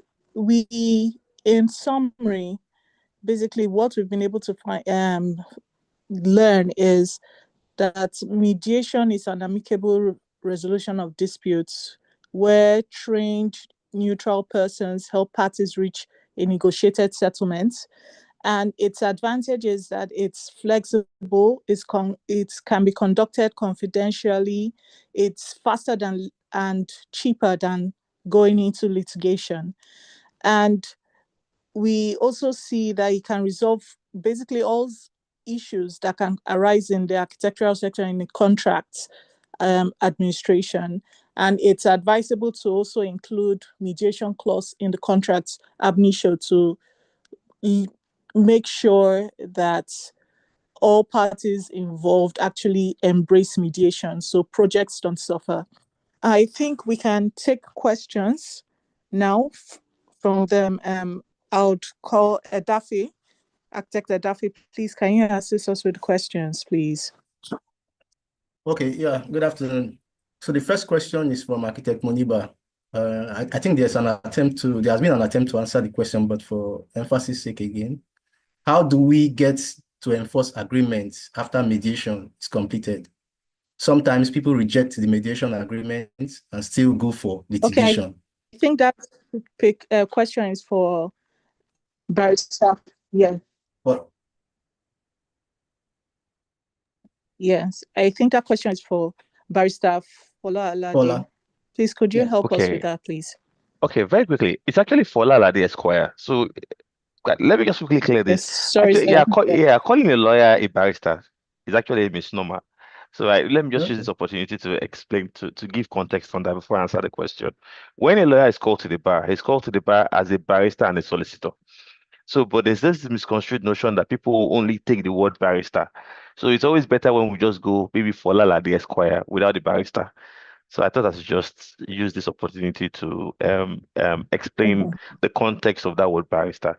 Now, like I said earlier on, in specific response to that question, you see, the end product of a successful agreement is the terms of settlement. But before we even look at that, let's look at the dynamics surrounding mediation.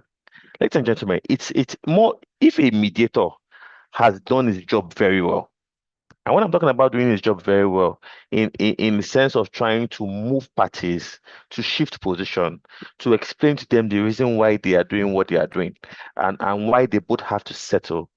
Ladies and gentlemen, we need to first of all understand one thing, that human beings are emotional creatures. In fact, they're 95% emotional and 5% logical. But do you know what they do? They take emotional decisions and try to justify it with logic. I can tell you from practical experience that when you have been able to get parties to move, as opposed to them being forced, the likelihood of them not wanting to sign the agreement, the likelihood of them going back on that agreement is usually very low. It's usually very low.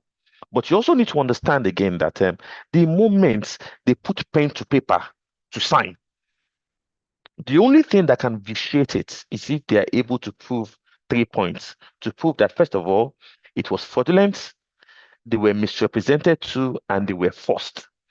Now, I'm trying not to go legalistic, but there's a word that is called non est factum in law. What that means, it is not my will. But a good mediator has done his job very, very, very well, more often than not, never encounters that issue. And I also tell you one thing, looking at the deeper aspect of mediation, in reality is this: when parties who have something to hide usually don't like mediation. Parties who don't see a need to settle usually don't like mediation. But you see, mediation works best when parties have an understanding of the fact that disputes arise, and that for us to be able to move, for us to be able to do anything, let's move from point A to point B. But when a party has something to hide, when a party is looking for delay, a lot of times mediation does not work for them. So, and one thing they also need to understand, that a mediator is not a magician. He's not a judge. There is so much he can do when the parties don't submit to the process. But more often than not, when all the cards are laid on the table, mediation usually works. So I really don't know whether I've been able to answer that question. Yeah, thank you very much. I think it was a good response. Then. Thank you so much. So the second question is from architect Femi Adewahab. How can mediation be made easy for the mediator by the parties involved? I think that the first starting point is having knowledge sharing sessions like this. You know, people having an understanding of what it entails. Ladies and gentlemen, people resist what they don't understand, and people would only continue to do the best with what they can. If they know better, they will do better. And the interesting thing about mediation is that one way or the other, everybody practices a form of unorthodox mediation. That's the interesting thing. You know, I think yeah, can I continue? Is that for me? Well, please continue. Yes, please go on. Okay, yes. The interesting thing, ladies and gentlemen, is that we all, I don't think I would even use the word mediation. We all practice some forms of resolving disputes, because really and truly, what makes mediation different from any form of dispute you resolve is the fact that that person that is resolving that dispute has been trained in the art of resolving disputes. So we all do that. Maybe there's a misunderstanding between your friends. You are brought into to settle the misunderstanding. Maybe your children are having issues. You try to settle it. And the interesting thing about mediation is that it is as old as mankind. The only difference there is that even the traditional rulers to practice some form of unorthodox mediation, because what they do is that they allow the parties ask parties to explain what the issues are, and they also help the parties resolve the dispute. So we all practice mediation one way or the other. It's just amazing that we conveniently choose when we want issues to go out of proportion. So that's it. Yeah, thank you very much. Mediation is as old as mankind. Thanks a lot. The next question, we have two more questions. The next question is from Iola Salami. And this question goes to Architect Majekudumi. Is there any criteria to be considered in the appointment of a mediator for it to be acceptable by both parties involved in the conflict? I believe so, because number one, let's just look at the clause where you have the arbitration contract. And I'm glad Yinka and Ola are here, because my own practice is I always like to have things in black and white. That's why even having a meeting, it's always good to have the minute produced within 24 hours, because that minute is a legal document. So in terms of signing contract or conditions of engagement with a client, I'm referring this question I'm trying to answer this question like a question to Fola and the legal expert. Can I not include? I do it sometimes and I get away with it, to include what is not in the standard form of contract. That please, I want us to include this as an extra or addendum to this contract. So if we can agree that have an issue before even being engaged is to your own advantage as well. And then you see, looking at mediation deeply, and like I mentioned, the stakeholders need to understand what it is. You need to clarify it. Now, also, it's improve the future working relationship. So, Yinka, please, I need your contribution on this. Can it be added? And when he's asking about what is the criteria to be used, also, just like the arbitration, this is clearly stated, both the complainant and the defendant or whatever have to agree to be the arbitrator. So I think the same thing can apply. I don't know, because like Yinka and Fola mentioned, I know they have a body of mediators, both international and here, but the criteria will be in their green book. But at the same time, like I mentioned, I think we need to educate, we need to inculcate it in our conditions of engagement. So Yinka, help me out. Fola, like I said, apart from the normal conditions of engagement, sometimes I get away by adding some extra clause or addendum. Thank you. You're actually very right, sir. But I think it's two things or two ways. It depends on who is appointing the mediator, because you can have private mediation and you can have institutional mediation, that is one done under an institution, like the Lagos Multi-Door Courthouse, for instance.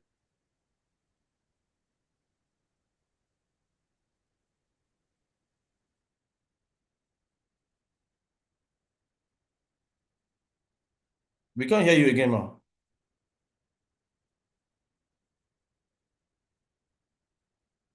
And so they would have asked the clients who what kind of mediators they would like to conduct their mediation. Like I said before, some mediators have subject matter competence, and some clients might prefer that. So they might tell the institution that, okay, we want somebody that has subject matter competence. Some might say, oh, just give us an experienced mediator, a professional mediator.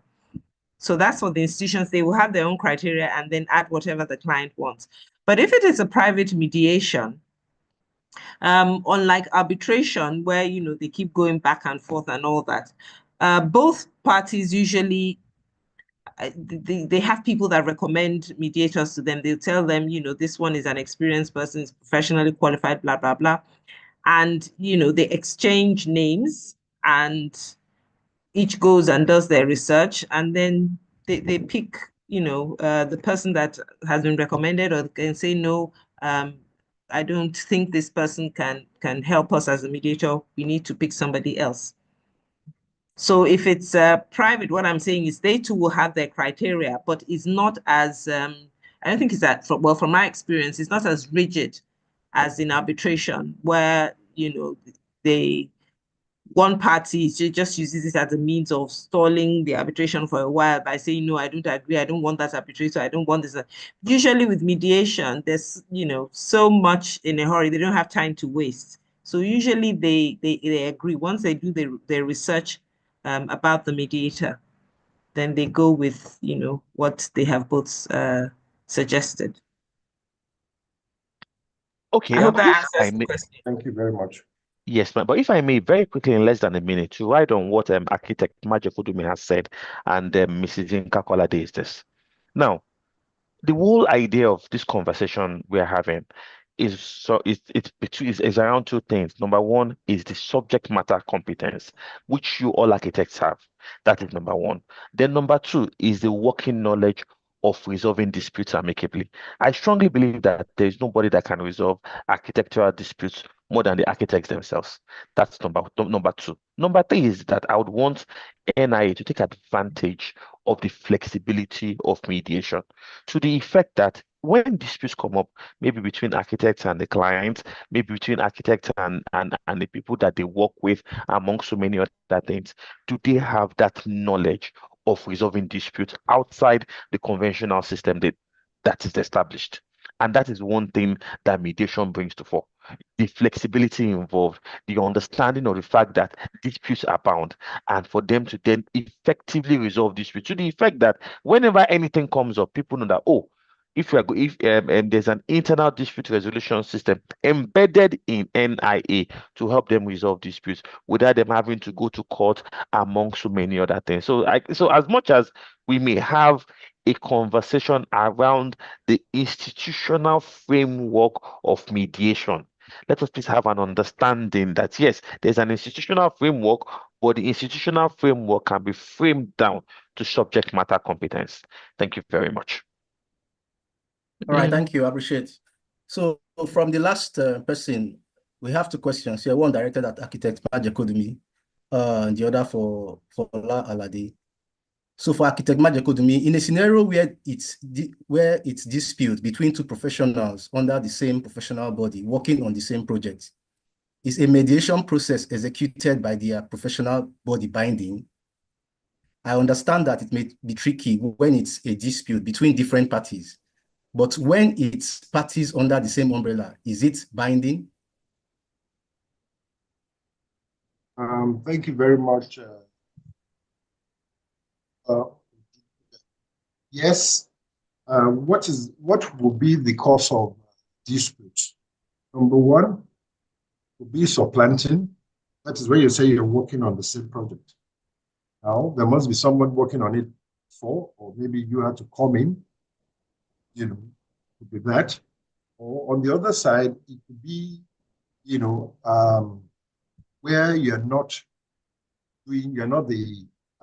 maybe there are two different roles, but there might be a complexity, or there might be a bad advice either part, or also whoever holds the flute dictates the tune.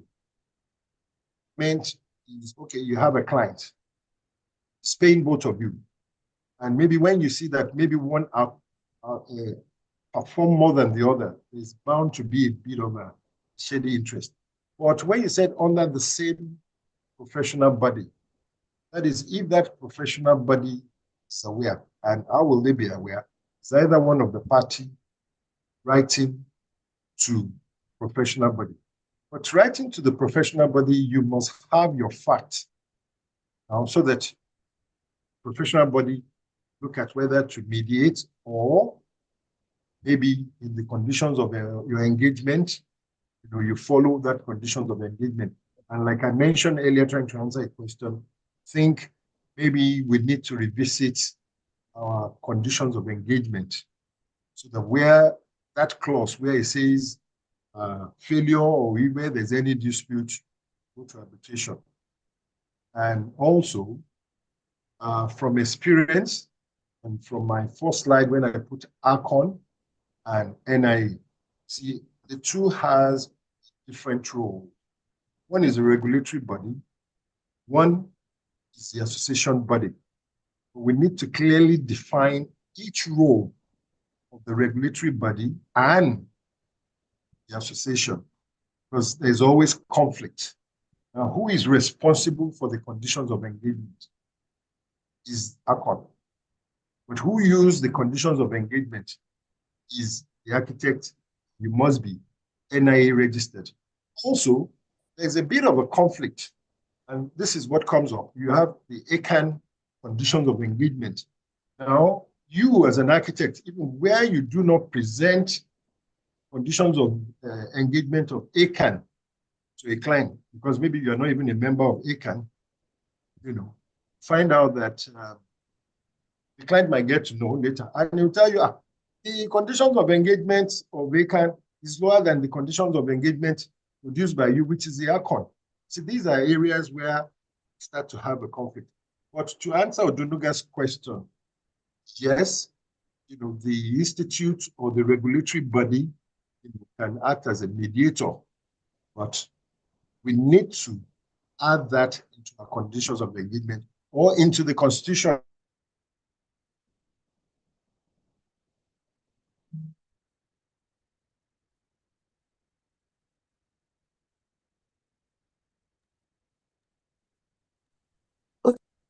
Rafik, you can take over. I think Dr. could answer the question as well.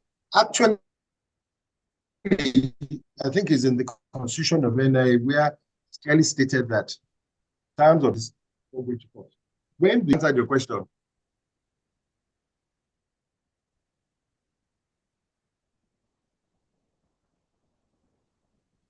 Dr. Kudumi, are you done? Yeah, Kudumi, are you done? I think we've lost him. Yeah, I think we can go to the next question for architect Fola-Alade, please. Okay, is mediation still recommended when the motive behind the dispute arising are sinister, illegal, and instigators are supposed to know and do better? Wouldn't mediation be just a slap on the wrist when indeed some form of punitive action may be required to serve as a deterrent to future proponents of such occurrences? So the simple response to this question is the end product of mediation, which is an amicable resolution of disputes. So even the foundation of it is faulty, because I was almost tempted to act like the Nigerian in me to say that even when we talk about litigation, I think the element of compulsion and deterrence in the form of punishment is really what makes litigation sell faster than mediation. So yes, you're correct. If the element is sinister, if the underlying motives, among so many other things, mediation may not be the right port of call. And that is why, to even add to this, is that, you see, it's always best to not make mediation stand in isolation. And that is why we proponents of ADR, we have what we call the NMA approach, which is a trajectory of resolving disputes, to the effect that, look, in whichever way and manner it starts from, we don't even sometimes even recommend mediation as the first port of call. We try to recommend a conversation between two parties. If the conversation fails, if I'm having issues with probably Biodun for architect Fatui, let me try and see whether I can even have a conversation with him. That conversation of trying to resolve is not mediation, because it's just the two of us. It is the conversation. It might be some form of negotiation because we are trying to bargain. If that fails, then let us now talk about mediation. And what is the difference between the conversation I'm trying to have with architect Fatui and bringing in a third party who is trained and skilled in the art of dispute resolution. If that fails, then we then move over to, then you now have 2 points of contact. You can go down the option of arbitration, you can go down the option of litigation. But you see, the time that will be spent in mediation, if both parties are willing, sometimes may not even take up to 3, 4, 5, 6 hours. So what we say is that, look, we're not saying that mediation is the all in all. We are not saying that, okay, fine, mediation opens the gate to Jerusalem. We're just saying, give mediation a try. What do you really even have to lose? You have absolutely nothing to lose. And contrary to public opinion, where disputes are concerned, a lot of times they don't have sinister undertones. Sometimes disputes genuinely go wrong.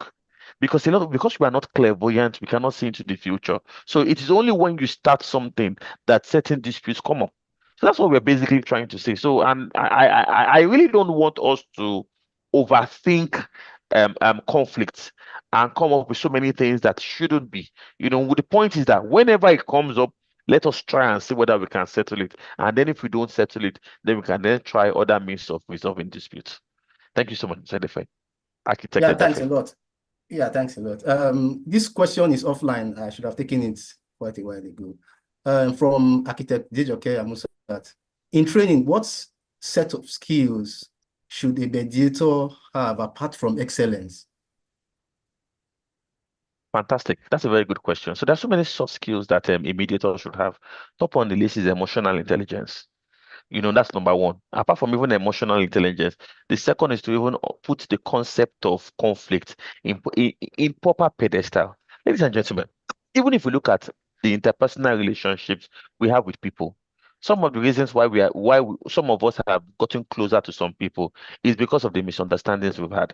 And there's a saying that you never know how strong your relationship is with someone until you've had until you've had misunderstanding. So the first thing really is to even first of all not see conflict as a virus, not see conflict as a bad thing, because you see, there are certain scenarios that conflict was even necessary to even have a better understanding of it. So if you ask me, is that paradigm shift, to first of all even stop seeing conflict as a bad thing. That is number one. Number two, which was also something I said, to also understand that if conflict is as old as mankind, traced to the beginning of man to right now, if we have not been able to totally eradicate conflict from life, then why do we then believe that we would be able to eradicate conflict? So the first thing is to first of all appreciate conflict, understand conflict, and then try to then see how we can use conflict to make life better. So it's more or less like a mindset thing, a paradigm shift. That is number one. Number two, again, is to also infuse emotional intelligence in the way and manner we do things. Thank you.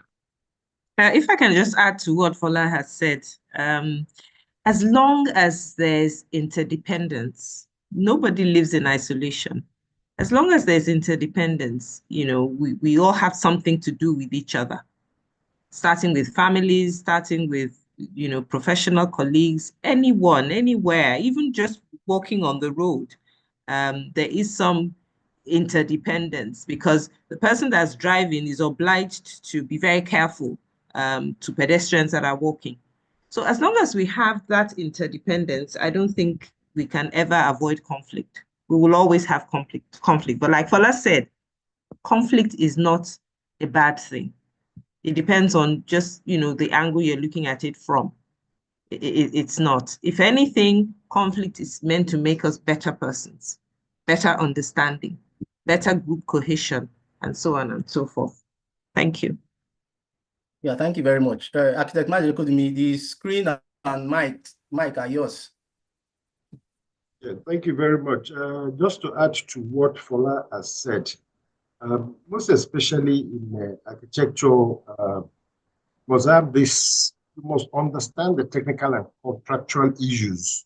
I mean, to be a mediator, because if you don't understand the technical aspect, what it takes, and I don't know, it's not just based on the sentiment alone, but it's understanding the code, the building code, understanding contractual obligation. And you see, that's why the reason why you are called as a mediator, you are dealing with a solicitor or a barrister, because of your technical knowledge. So you have a very big role, mediation, where you could be a mediator or you could be asked, to advise. Also, provide a practical solution. So, and this will be based on your knowledge. For instance, if we were to compare Fola and Yinka now, I mean, you can see when Yinka was talking, saying that yes, and apart from having his tutelage under this, these are the things that I think Yemi will be good in compared to what he has given us this afternoon. Thank you very much. Thank you. Yeah, thank you very much, sir. Madam Secretary, do we have time for one more question? Yes. Could you take it, please? Okay, yes, one more. Okay, thank you very much. So from Architect Adenola Liaki, who is responsible for the payment of the services of the mediator, the client or all the parties involved? Okay, may I respectfully allow defer to Mrs. Kolade? I think she'll give a better response to this, looking at this question from an institutional framework and private mediation. Mrs. Kolade, the floor is yours, ma'am. Okay. Yes, two ways. If it's an institutional mediation, that is, it's an institution that's taking care of the mediation, then the parties will split the fees and pay to the institution. And usually the institution, when they have given a cost to the parties, they also add what they call administrative fees. That is, in administering the mediation. They then, based on if they have a mediator's what's it called now? Like a cost list for mediators. They will now pay the mediators, okay, and then keep the admin fees for themselves.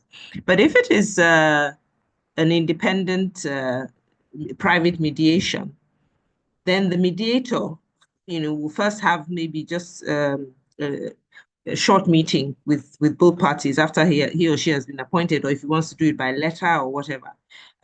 He will state his fees, and then so that you don't have any issues, and so as to stay neutral, he will tell them that, look, this is my fee, and I expect that this will be paid split between the two of you, and you make the payments directly to the mediator.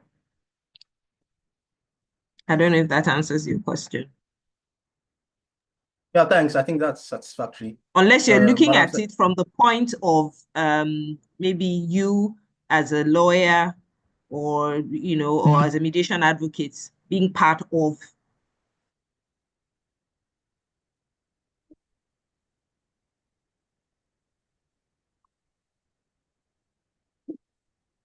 Hello? Yeah, I think we've lost her. Okay, yeah. Okay, so. GS, please, can you hear me? Yes, I can. Yeah. Okay. Okay. So, Quickly, just to give a comment, before you take over again.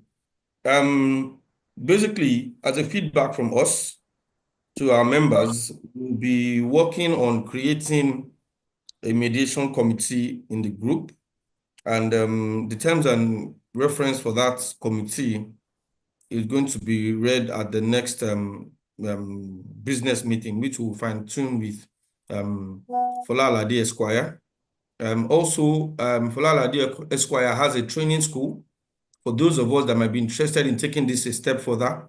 One of the motives of this ESCO is to open up other spaces of revenue and work for architects. Apart from you just being in practice, you can also be an architect mediator. That I've discussed with him, and he's willing to give us a discount for those that will be interested in joining or schooling and being better, or being a professional mediator in the built industry. There are so many other aspects of the construction industry that architects should find themselves into. But because we are not properly informed, we just tend to look at designing and building alone. There are so many other aspects of the built environment that architect can be lead in those aspects of construction. Also, we are in the process of working on our bylaws because it's very quite outdated. And we are looking at a situation where we can also add some aspects of internal dispute resolution into the bylaws, which will make answer such questions as if mediation can be binding in our internal disputes that Architect Odunuga asked earlier. We can see how to put that in our bylaws so that when architects can take advantage of such mediation clauses in our bylaws and use it to settle disputes instead of wasting so much money on litigation and going to courts and saving yourself time from even embarrassing the institute for that issues that we can actually deal with internally. I've been in a situation where we are invited to Zone 2 police station, you know, just for the IG to tell us that this thing are internal issues. Can you get out of my office and go and sort out yourselves internally? You know, that kind of thing. So that has also brought up a reason why this topic is quite critical and important for us as a chapter. Overly, I want to again thank our speakers and I look forward to the partnership between NIA Lagos State Chapter and Fortefa Training School. We should be able to build this further and see how the two parties can benefit mutually. GS, over to you. Thank you, Chair. Okay, we'll be calling on the Vice Chairman, Architect Moniba, to just give a closing remark. Hello, everyone. Good afternoon. Thank you very much. I would like to say a very, very big thank you to our guest speakers today. Fola Alade Esquire, I've learned something new today. Thank you very much. Mrs. Nika Kalade and our very dear architect David Majekodumi, FNIA. I'd like to also appreciate all the fellows in the house that took their time out of their busy schedules to join this. I'd also like to acknowledge and appreciate the first Vice President, Architect Sani Saulawa, FNIA, who took his time as well to join us on this. The convener of all of this and the initiator, our very chairman, Architect Biodu Fatui. Thank you very much for the opportunity to put this on the ground and then get things going for the chapter. Again, all of the fellows in the house, I'd like to say thank you. Every chapter member who took their time out of the busy schedule to also join this. I want to believe we've all learned something very, very critical and essential for our use. Whether in our individual lives or in our different practices, companies and organizations. As a parting word, I'd like to say conflict is inevitable and a part of life. Our duty as individuals and even as architects, as professionals, is to engage in efficient alternative dispute resolution methods to resolve our issues. Thank you very much, everyone. Thank you for your time. We look forward to seeing you at the next chapter meeting, which would come up very shortly. The dates and information will be put out to everyone by the General Secretary. Thank you very much for your time, and we will see you again at the next virtual meeting, but definitely at the next chapter meeting before that. Thank you so much. Have a good day, everyone. Thank you, everyone. Thank you all. Fola, thank you very much, Anika. Thank you very much. Thank you so much, everyone. Thank you. Thank you very much. Thank you. Yeah. Thank you very much. Thank you. Yeah. Yeah. Thank you very much. Bye. Thank you. Thank you. Thank you, everyone.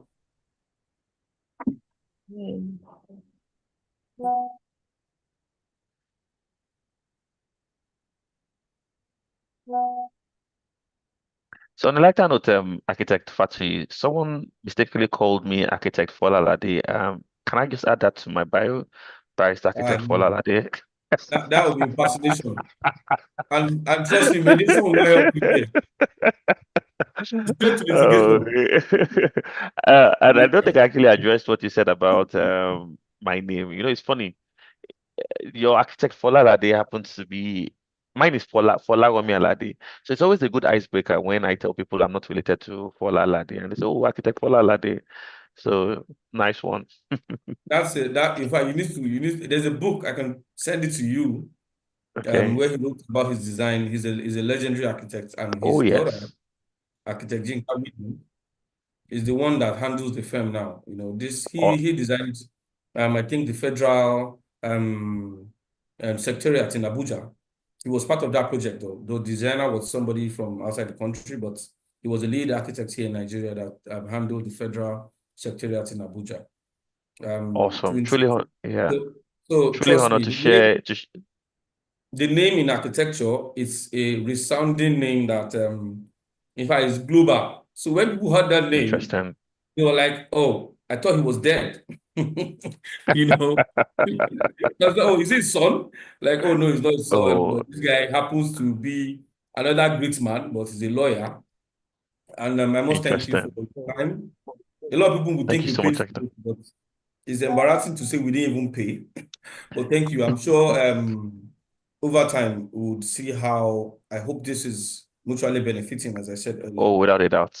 Because architecture, we're family now, so anything architecture, You don't know how like long we've come, how we Fola offend is you, the how we offend honorary you architect in our now. studio, yes, how we are so studio in Unilag. thank you so much for It's everyone. payback time.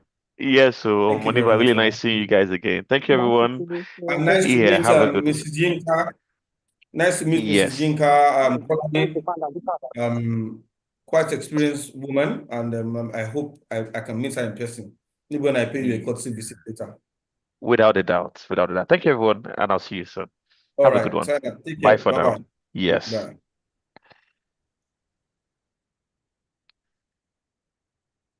All right, everyone. Thank you. God bless you. See you at the next chapter meeting, which is a physical one in Architect's Place, number 3, Dewu Taylor. That should come up on the last Thursday of February, which should be on the 27th of February.